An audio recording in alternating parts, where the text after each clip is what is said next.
Koga je teže prepričati, študente ali volivce? Volivce. Kdaj ste nazadnje govorili z Milanom Kučanom? To je bilo pa nekje enkrat marca lani, ali pa mogoče maja. Vsekakor pa ne že najmanj pol leta.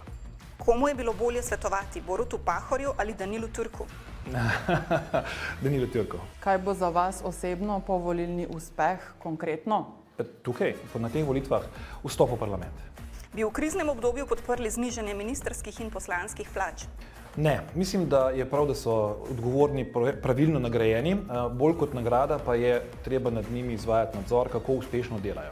Bi se odrekli celotni vaši zbirki stripov ali preboju v slovenski parlament? Ta je nefer. Ampak zdaj, ko sem stopil v politiko, ker je veliko ljudi tudi odvisno od tega, kako bo, bi verjetno žrtvoval tudi stripe. Popularna teorija na levici je, da sta Janša in Logar dogovorjena in da so njuni prepiri zaigrani. Ali verjamete tej teoriji, da ali ne? Bolj da kot ne. Katero aplikacijo na telefonu največ uporabljate? Maile, mislim, zelo preprost, se pravi, pa Signal. Kdo je vaš vzornik na političnem parketu doma in kdo v tujini? Za doma sem bil že kristalno jasen, to je dr. Janez Drnovšek. V tujini, pa če v novo dobo prištevam, sicer Winston Churchill, sicer pa Barack Obama.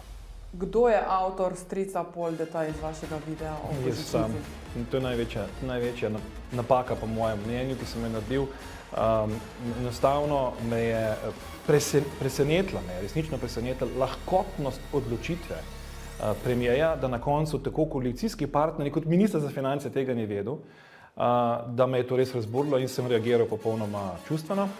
Še enkrat, ne bom jasen, nikoli ni bilo vprašanje da ali ne božičnica, ampak način je bil pa popolnoma zgrešen in sam lahko prevzamem tukaj odgovornost za svojo napako.